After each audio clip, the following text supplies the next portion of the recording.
যেখানে যেখানে মানুষ হত্যা করার প্রাণ হয়, জুলুমের কথাবার্তারা দুর্বিসন্ধি হয়, ওই জায়গাগুলো আল্লাহ অভিশপ্ত করে দেয়।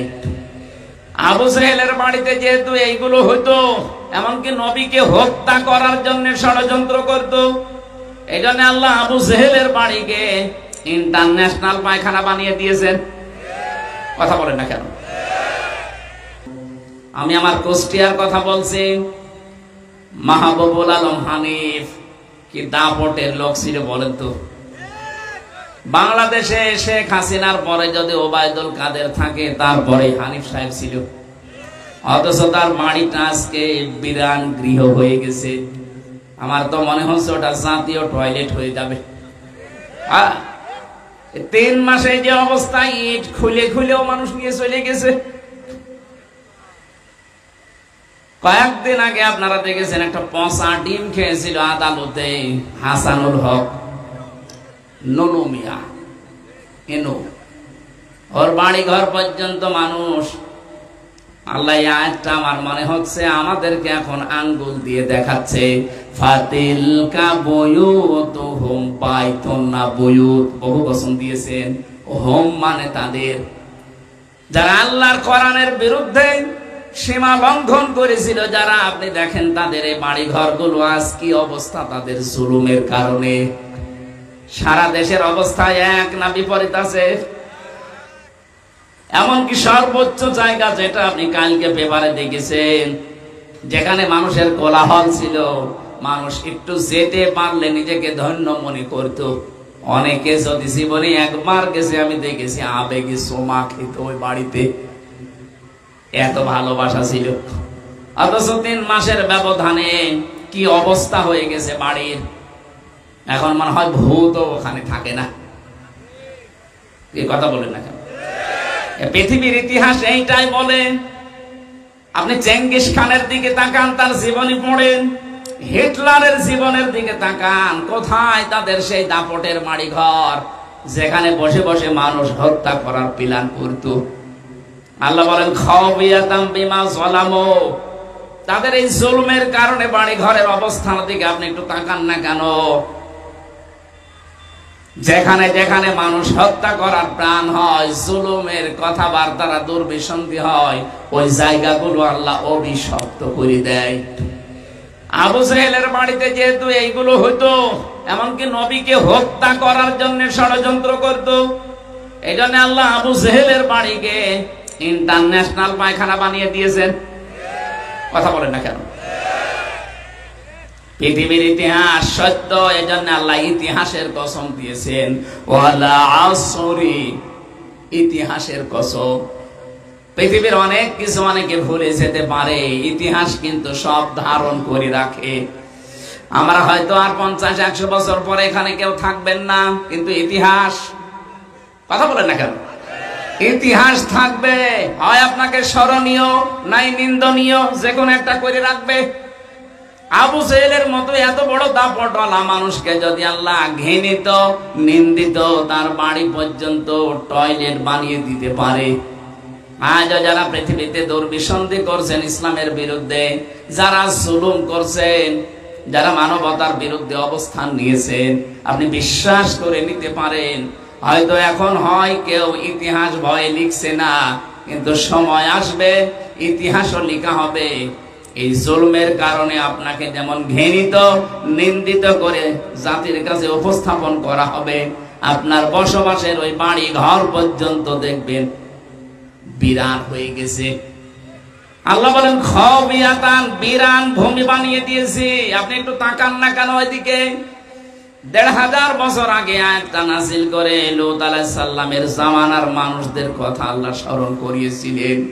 আমার মনে হচ্ছে 2024 সালের 5 আগস্টের দিন থেকে আল্লাহ আমাদেরকে জানাচ্ছেন, ও বাংলার মানুষেরা একটু তাকাও, ফাতিলকা বুয়ুতুহুম। আল্লাহ যদি বাইতুন দিতেন, তাহলে বাংলাদেশে শুধু একজন জালেমের বাড়ি ধ্বংস হয়ে যেত। আল্লাহ বুয়ুত দিয়েছেন, হুম দিয়েছেন।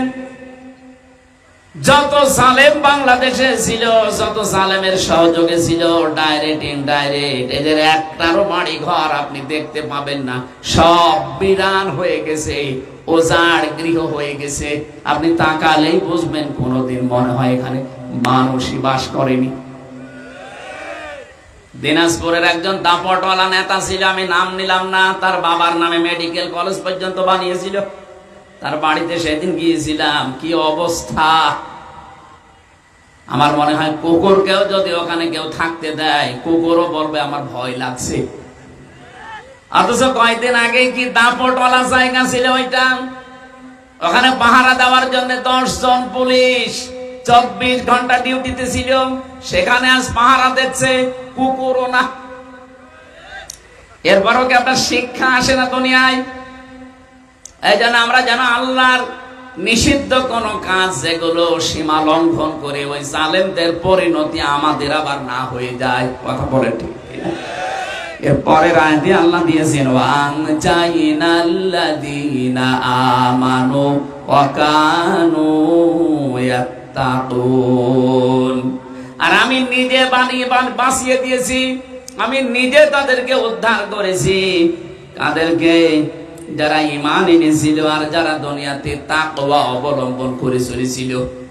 তাকওয়া অবলম্বন করার ঈমান আনা কি? আমরা আজকের তেলাওয়াতকৃত আয়াত থেকে তাফসীর আকারে ওইগুলো মিলাবো ইনশাআল্লাহ। জোরে বলেন ইনশাআল্লাহ। সুতরাং যাদের ঈমান থাকবে, যুগে যুগে যাদের ভেতরে তাকওয়া থাকবে, তাকওয়ার ব্যাখ্যা জন্মের পরে অনেক শুনেছেন, ওই মানধাত আমলের ব্যাখ্যা বাদ দেওয়া লাগবে। এখন আধুনিক যুগে বাস্তবতার সাথে মিলিয়ে তাকওয়ার ব্যাখ্যা আমাদের জীবনে নিয়ে আসা লাগবে। তাকওয়া মানে যোগ্য। তাকওয়া মানে কি? আজ আমাদের এই তাকওয়াটা বাংলাদেশে নেই। আমরা যোগ্যতায় মাপকাঠিতে ওই পর্যন্ত যেতে পারি না। এই জন্য আল্লাহ আমাদের হাতে জমিনটা তুলে দেয় না। এই জন্য যে মানুষগুলো ঈমান চায় আছে, আমাদের ঈমানকে নির্ভেজাল করা লাগবে, শিরিক এবং জুলুম মুক্ত করা লাগবে। পাশাপাশি আমাদের যোগ্যতা অর্জন করে ওই জায়গাগুলোতে জানান দেওয়া লাগবে যে না আমরা পারি। আরে দেশে যারা একামতে দিনের দায়িত্বে আছে, তাদের মেন টার্গেট কিন্তু এইটা যে জাতিকে আমরা যোগ্যতা সম্পন্ন করে তুলতে চাই। যদিও জালেমদের কারণে 15.5 বছরে জাতি চেষ্টা চালিয়েছে, কিন্তু ওই জায়গা পর্যন্ত জালেমরা আমাদের যেতে দেয়নি। আমরা যোগ্যতা সম্পন্ন ডাক্তার বানাতে চেয়েছিলাম, যোগ্যতা সম্পন্ন ব্যারিস্টার বানাতে চেয়েছিলাম, যোগ্যতা সম্পন্ন বিচারক বানাতে চেয়েছিলাম, যোগ্যতা সম্পন্ন প্রশাসনের লোক বানাতে চেয়েছিলাম, যোগ্যতা সম্পন্ন বিশ্ববিদ্যালয়ের শিক্ষক বানাতে চেয়েছিলাম। 15.5 বছরে এমন কোণঠাসা অবস্থায় আমাদেরকে রেখেছে, ওই জায়গা পর্যন্ত যাওয়ার আগে চেয়ার কেড়ে নিয়েছে। কথা বলে ঠিক কিনা? এখন যেহেতু সময় সুযোগ আল্লাহ আমাদের হাতে এনে দিয়েছেন, আমাদের উচিত হবে এই তাকওয়ার আসল ব্যাখ্যা যেটা, আমাদেরকে এই পৃথিবীতে যোগ্যতা সম্পন্ন হয়ে আল্লাহকে দেখাতে হবে আল্লাহ আমরা পারি। আমরা আরো জোরে বলেন আমরা, আরো জোরে বলেন আমরা। শুধু ঘরের ভেতরে, খানকার ভেতরে, মসজিদে, মাদ্রাসায়, দরগায় বসে থাকার জন্য আল্লাহ আপনাকে পাঠায়নি।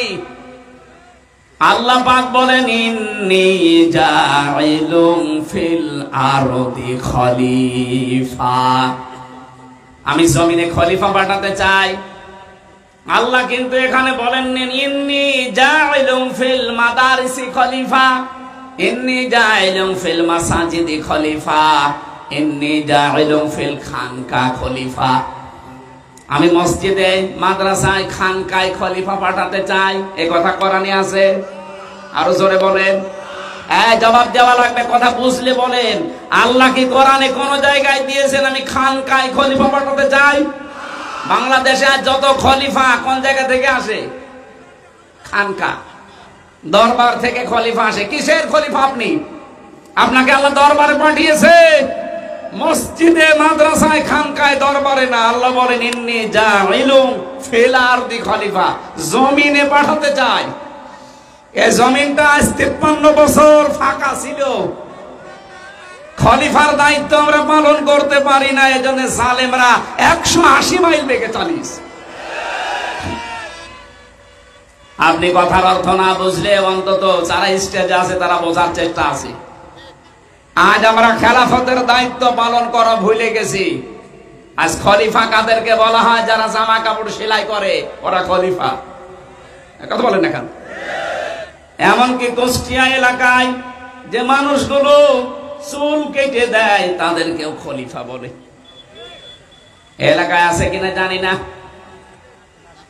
নাপিত বলে, খলিফাও বলে, বলে খলিফার কাছে যাচ্ছি।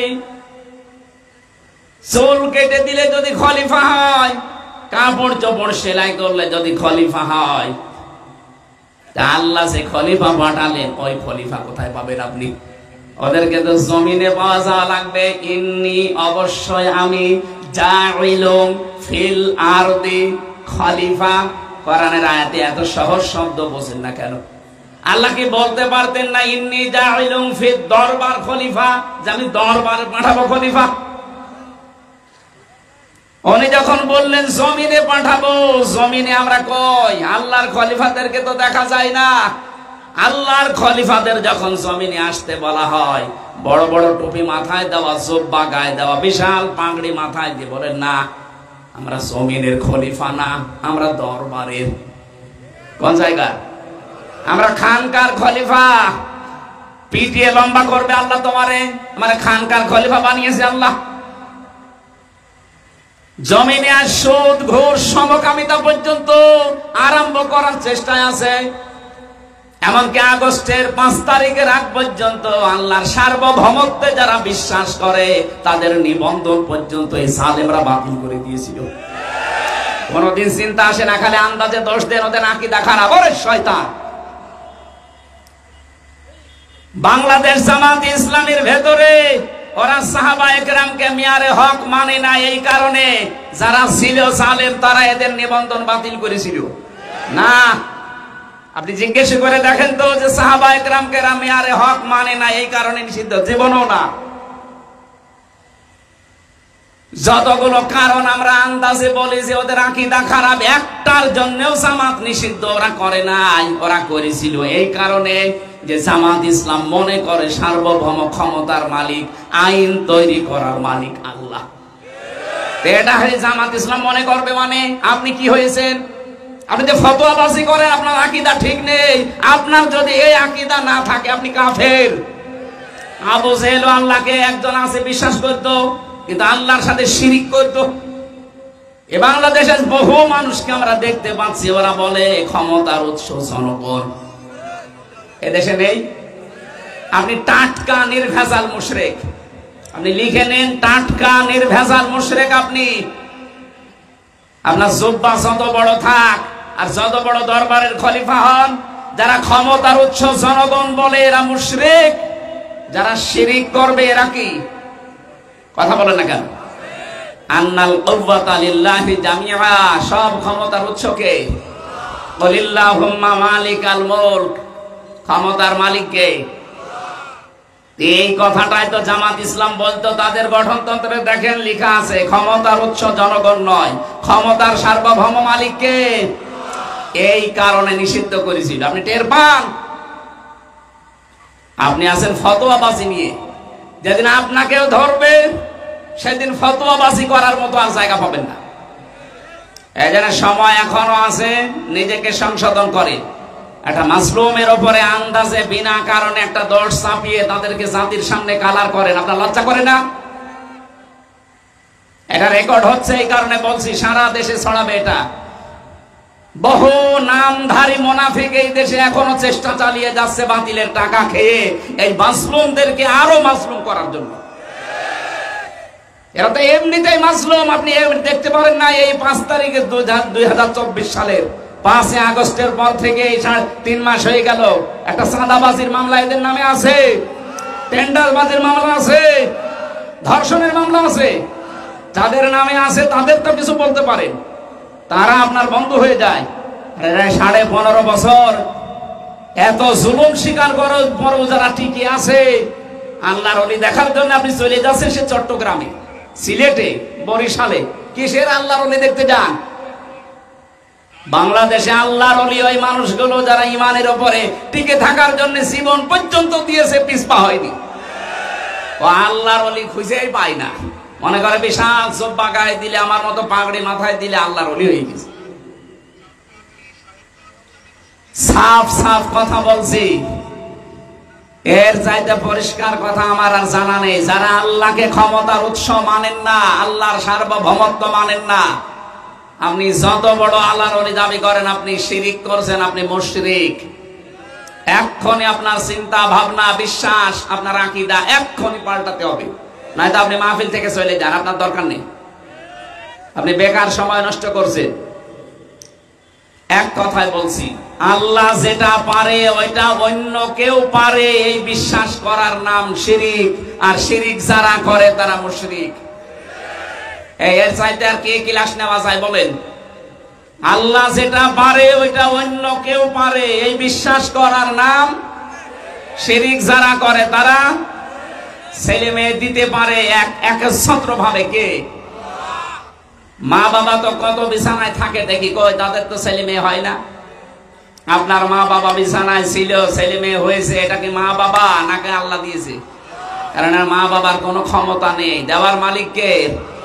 সুতরাং আল্লাহ যেটা পারে এটা অন্য কেউ পারে। বহু মানুষ বিশ্বাস করে না আমার বাবাও দিতে পারে, সে জিন্দা বাবা হোক আর মরা বাবা হোক, এ তাবিজেও কাজ হতে পারে। এরকম বিশ্বাস যারা করে তারা শিরিক করে। আর শিরিক যারা করে তারা কি? আমি আর এর চাইতে কিভাবে বোঝালে আপনি বুঝবেন বলেন তো?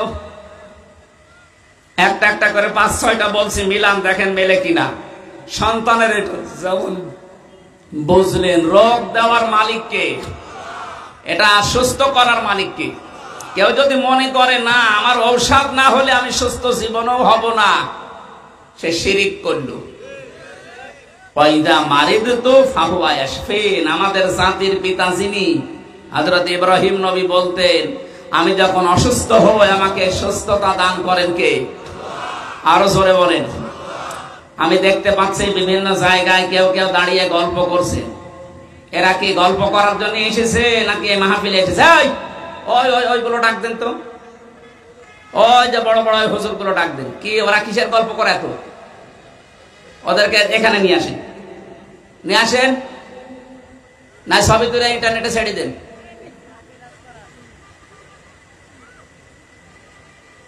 আপনারা বাড়ি থেকে এসেছেন এই জায়গায় কোন কারণে বলেন তো? আর যে গল্প করছেন, আমি যত ছোট মানুষ হই আমি আপনাদের মেহমান। নবীজি বলেন আল্লাহর কিয়ামতে কেউ যদি বিশ্বাস করে সে যেন মেহমানকে সম্মান করে। আপনি আমার এই সম্মান দিচ্ছেন, আমি গলা ফাটাচ্ছি একটা জিনিস বোঝানোর জন্য, আর ও বসে বসে গল্প করছে দাঁড়িয়ে। না, আমি আপনার উপরে কিন্তু আমি এখন মুসাফির অবস্থায় আছি, মনটা খারাপ করবেন না, বসেন, যেখানে জায়গা পান বসে যান, না স্টেজে আসেন। আপনার জন্য বহু মানুষ ওইদিকে তাকিয়ে থাকছে, আপনি নিজেও শুনছেন না, মানুষকে মানুষের মন মানসিকতা ওইদিকে নিয়ে যাচ্ছে। আবার দাঁড়িয়ে আছেন কোন কারণে? আমি জানছি আবার আপনারা গল্প শুরু করবেন।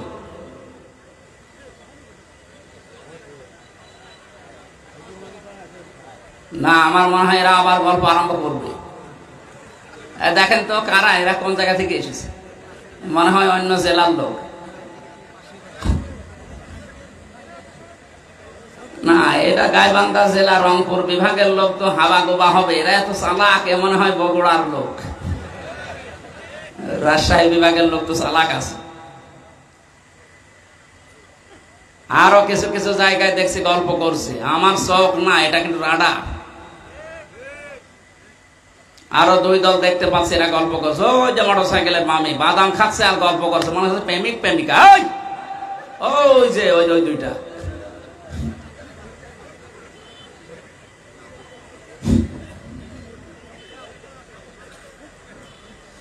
গাইবান্ধাবাসী আরো একটি ভন, এদিকে তাকান। আমি যে শিরিকটা দূর করার জন্য বারবার কতবার বললাম, এক কথা বলেন, আল্লাহ যেটা পারে ওটা অন্য কেউ পারে, বিশ্বাস আমাদের আছে। যাদের আছে ওরা শিরিক করছে, আর শিরিক করলে সেই লোকটা কি? আর জোরে আলা লাহুল খালকু ওয়াল আমরু তাবারাকাল্লাহু রাব্বুল আলামিন। জমিন বানিয়েছি আমি, আইন চলবে আমার, এ কথা কার? আল্লাহ বাদে অন্য কারো আইন যারা চালাতে চায় তারা শিরিক করছে, আর শিরিক করছে ওরা মুশরিক। কি আর কি বলবো বলেন? এরপরও যদি না বোঝার ভান করে থাকেন, এরপরও মানুষের তৈরি করা আইন যারা প্রতিষ্ঠা করতে চায় তাদের পেছনে কাজ করেন, আর মুসলমান দাবি করেন, নামাজ পড়েন, ভণ্ডামি করার জায়গা পান না।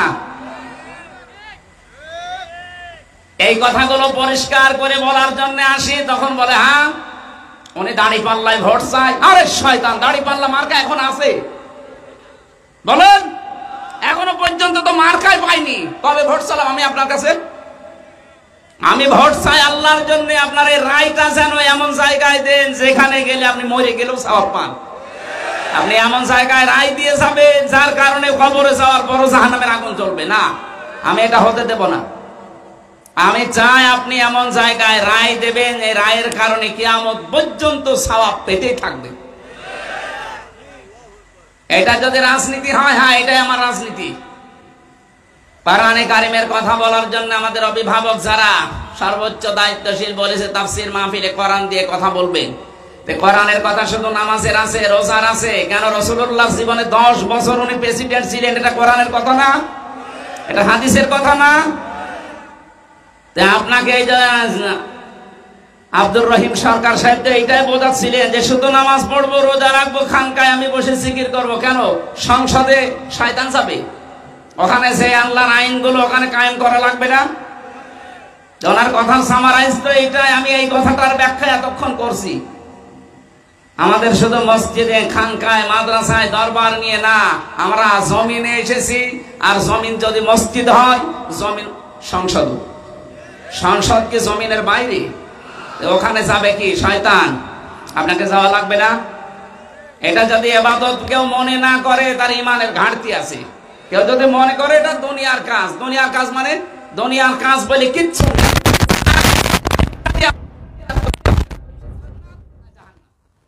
এমনকি কেউ যদি টয়লেটেও যায়, এইটা দিয়েও তার আখিরাত তৈরি হয়। এই যে ঠিক বললেন, আন্দাজে না বুঝলি? যে বলেছেন ঠিক, হ্যাঁ বুঝে বলেছেন।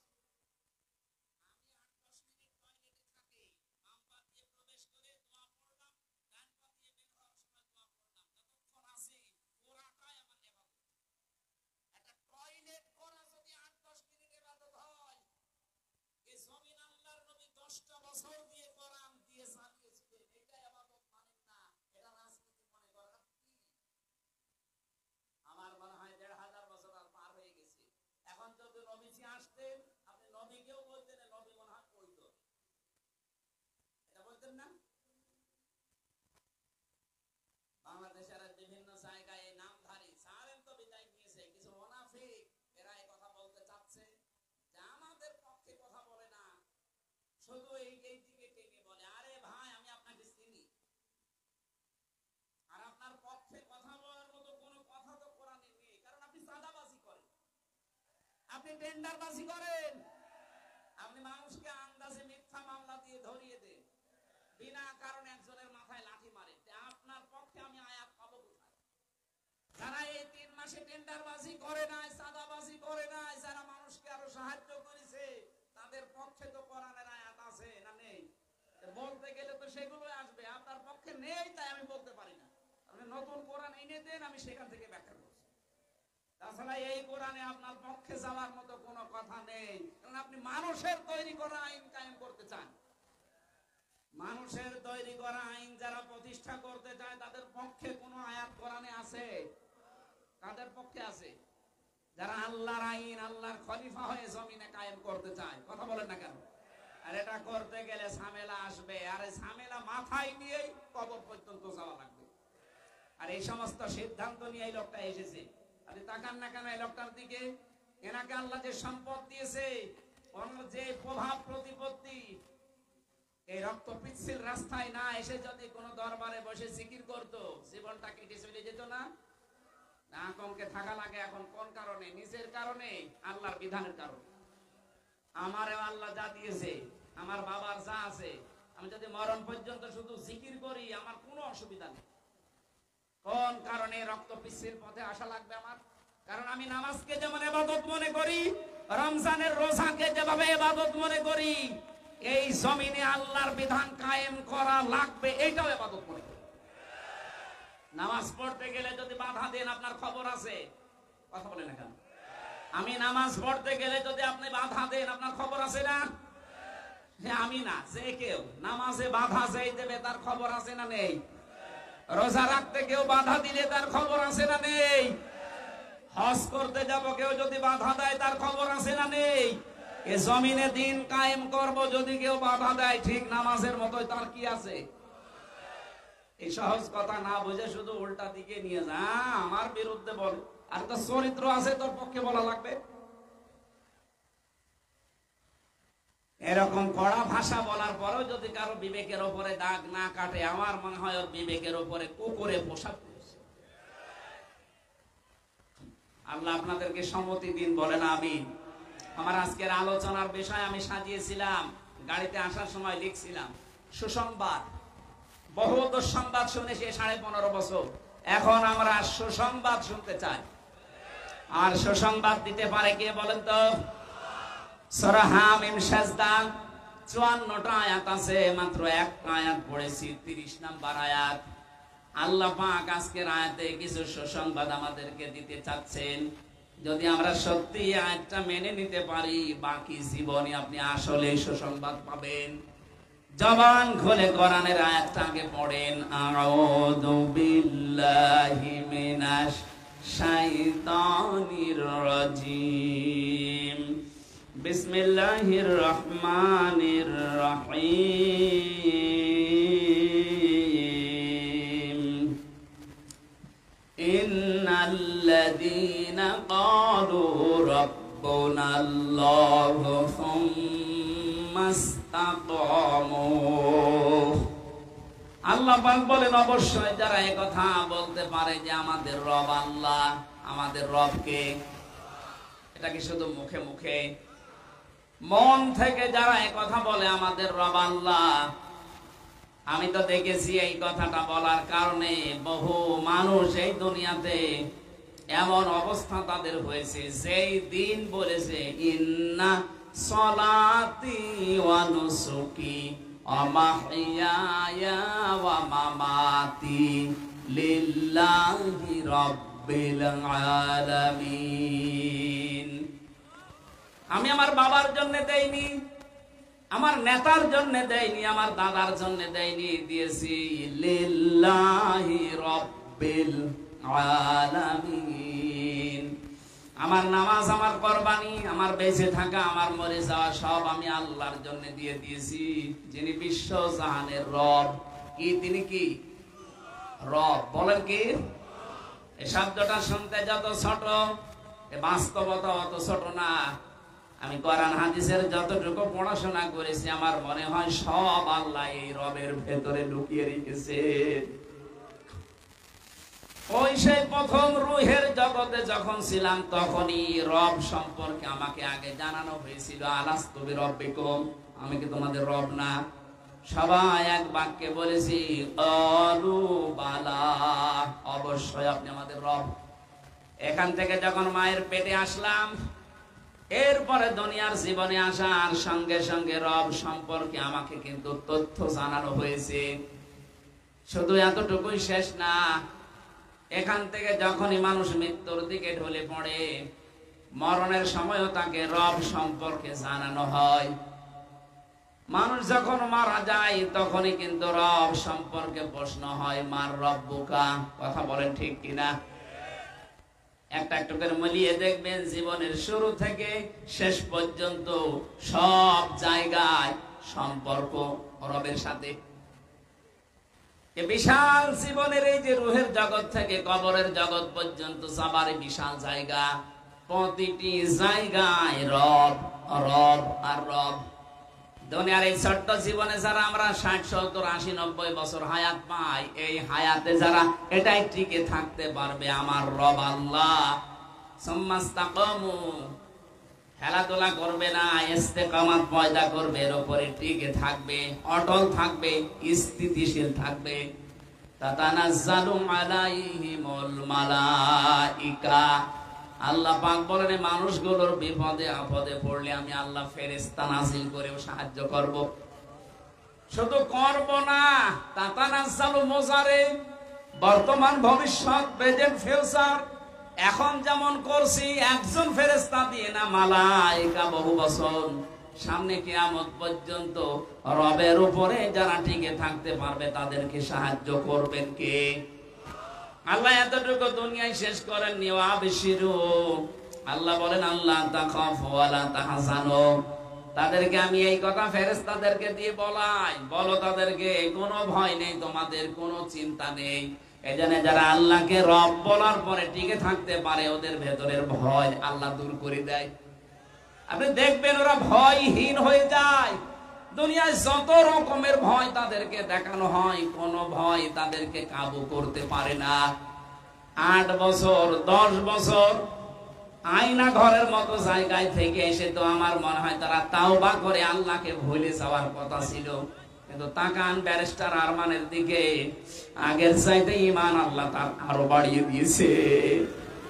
এজন্য যারা আল্লাহকে রব বলার পরে সত্যি টিকে থাকতে পারবে এদের ভেতর থেকে ফেরেশতারা দুইটা জিনিস দূর করে দেবে, আল্লাহ তাখাফু ওয়ালা তাহজানু, কোনো ভয় নেই, কোনো চিন্তা নেই। ওয়াবশিরু বিল জান্নাত, ওই জান্নাতের সুসংবাদ গ্রহণ করে। আল্লাযী কুনতুম তুআদুন, যার ওয়াদা আল্লাহ তোমাদের সাথে করেছেন। আল্লাহ আমাদের সাথে যে ওয়াদা করেছেন জান্নাতের, এই সুসংবাদটা পাওয়ার জন্য দুইটা কাজ দুনিয়ায় মাস্ট কি এখন থেকে আরম্ভ করা লাগবে। আল্লাহকে রব বলে স্বীকার করার পর তার ওই কথার উপরে টিকে থাকা লাগবে। কথা বলে ঠিক কিনা? এবার আসেন শব্দের ব্যাখ্যাগুলো যায়। প্রথম শব্দ কোরআনের এটাই বেশি, রব্বুন আল্লাহ, আমাদের রব। কোরআন শরীফের ভেতরে এই র আর বা এই শব্দটা আমি যত জায়গায় পেয়েছি 19টা অর্থে পেয়েছি। রব শব্দের সামারাইজ করে করে আমি 5টা অর্থে নিয়ে এসেছি। এই 5টা বিষয় যারা দুনিয়াতে মেনে চলতে পারবে কবরে যাওয়ার সঙ্গে সঙ্গে তারা বলতে পারবে রব্বি আল্লাহ, আমার রব আল্লাহ। জোরে বলেন সুবহানাল্লাহ। তাহলে প্রথম নম্বরে কি আমি তাফসীর থেকে নোট করেছিলাম, 1 নম্বরে রব শব্দের অর্থ, রব মানে সৃষ্টিকর্তা। রব মানে কি? আমার যে সৃষ্টিকর্তা একজন আছে তিনি আমার রব। এটার প্রমাণ আপনি কোরআনে কারীম পড়লে প্রথম যে আয়াত নাযিল হয়েছিল ওখানেই পাবেন, ইকরা বিসমি রাব্বিকাল্লাযী খালাক। পড়ো তোমার ওই প্রভুর নামে যিনি তোমাকে বানিয়েছেন। এখানে যিনি শব্দটা দিলেন সেখানে রব আছে, দেখবেন ইকরা বিসমি রাব্বিকাল্লাযী খালাক। আমাকে সৃষ্টি করেছে তার নাম কি? রব। বলেন বলেন, এই কথাটা আল্লাহ প্রথমে দিলেন কেন? মানুষ যদি এই শব্দ নিয়ে চিন্তা ভাবনা করে আমার রব আমাকে বানিয়েছে, কি দিয়ে বানিয়েছে একটু দেখি। হালাতা আলাল ইনসানি হিনুম মিনাদ দাহরি লাম ইয়াকুন শাইআম মাযকুরা। আল্লাহ পাক বলেন তোমার জীবনে কি এমন সময় যায়নি হামজা যে সময় উল্লেখ করার মতো তুমি কিছু ছিলে না, তোমার নাম ছিল না, পরিচয় ছিল না, তুমি যে চেয়ারে বসবে এটা তো কল্পনাই করা যায় না। বাবার ওই স্পার্ম এবং মায়ের ভাম এই দুইটা থেকে আমি যদি জাইগট তৈরি করি, ইংরেজিতে বলে সায়েন্সের ভাষায় জাইগট, এটা যদি না তৈরি করি ওই জায়গা থেকে আকর্ষণ করে দিতে পারতাম, ওখান থেকে যদি মিটিয়ে দিতাম, আজ নাম পরিচয় হামজা, মুফতি আমির হামজা, চেয়ারে বসা কিছু হতো না। এটা শুধু আমার একার জন্য, আপনাদের জন্য না। বলেন, রব মানে যারা সৃষ্টিকর্তা প্রথমে বিশ্বাস করবে তাদের প্রথম কাজ হবে তারা নত হয়ে যাবে। চিন্তা করবে আমি তো কিছুই ছিলাম না, কোথা থেকে আল্লাহ আমাকে পর্যন্ত নিয়ে আসলেন। আমি ব্যাখ্যায় যেতে পারছি না। 2 নম্বরে রব মানে রিজিক দাতা। সূরা জুমারের 50 নম্বর আয়াতে এই তথ্যগুলো আল্লাহ বিস্তারিত দিয়েছেন। যারা দুনিয়াতে রিস্কের মালিক চাকরিকে, রিস্কের মালিক ব্যবসাকে, রিস্কের মালিক জমি জায়গাকে না, রিস্কের মালিক দলীয় নেতাকে না, রিস্কের মালিক মনে প্রাণে বিশ্বাস করবে কাকে? এটা বিশ্বাস করে শেষ না, কল্পনায় বাস্তবে দেখাতে হবে যে হ্যাঁ রিস্কের মালিক আল্লাহ, আমি এটা মানি। আল্লাহের যে ঘটনা আমরা শুনেছি সারা জীবন, রিস্কের দায়িত্ব নবী পর্যন্ত নিতে পারে নাই। রিস্কের দায়িত্ব নিয়েছিল শুধুমাত্র কে? কিয়ামত পর্যন্ত আমিন দাব্বাতিন ফিল আরদি ইল্লা আলাল্লাহি রিজকুহা। আল্লাহু আকবার। আমি তথ্যগুলো লম্বা করা যাচ্ছে না। 3 নম্বরে রব মানে মাবুদ, এর পরিচয় আল্লাহ দিয়েছেন সূরা জারিয়াতের 56 নম্বর আয়াতে। 4 নম্বরে রব মানে আইনদাতা, এর পরিচয় দেওয়া আছে সূরা আরাফের 54 নম্বর আয়াতে। 5 নম্বরে রব মানে অভিভাবক, এর পরিচয় আছে সূরা আনামের 102 নম্বর আয়াতে। এক একটা শব্দের ভেতরে লক্ষ লক্ষ কথা তাফসিরে ইবনে কাসির আর ফি জিলালিল কোরআনে আছে। আমি সবগুলো আজকে নোট করেছিলাম, কিন্তু সময় আমাদের অনুকূলে এখন আর নেই। এখন আসরের নামাজ, ফরজ নামাজ না হলে আমরা আরো চালাতে পারতাম, যেহেতু ফরজ নামাজ। কি লিখেছেন এখানে? এখন দেখছেন কেন? আগে থেকে কি করলেন? এরা মাহফিলের এই খরচে একটু টানাটানি বেঁধেছে এদের। আপনাদের টাকা পয়সা যারা নিয়ে এসেছিলেন, অনেক কমিটির কাছে ব্যাগ হয়তো আছে, বা বিভিন্ন লোক আছে যারা হয়েছে আছে ব্যাগ নিয়ে, ওনাদের কাছে একটু দিয়েছে, ওরা যেন সাহস হারিয়ে না ফেলে। কোরআন প্রচারে যদি আপনার টাকা খরচ না হয়, তো কি আপনি রোবখানের গানে টাকা খরচ করবেন? হ্যাঁ না মমতাজকে নিয়ে এসে কনসার্ট দিয়ে টাকা খরচ করবেন? কোথায় ব্যয় করবেন আপনার টাকা বলেন? সুতরাং যারা এই যে যাচ্ছে, ওনাদেরকে সামর্থ্য অনুযায়ী যতটুকু পারা যায় অবশ্যই দিয়েছেন এবং দেবেন। আমার সময়টা কম হয়ে গেছে, আর একটু আগে যদি আসতে পারতাম বা উঠতে পারতাম ভালো হতো। আর আসরের নামাজ তো সামনে, সময় হয়ে গেছে আসরের নামাজের। আমরা বাকি কথা আজকে আর বলতে পারলাম না।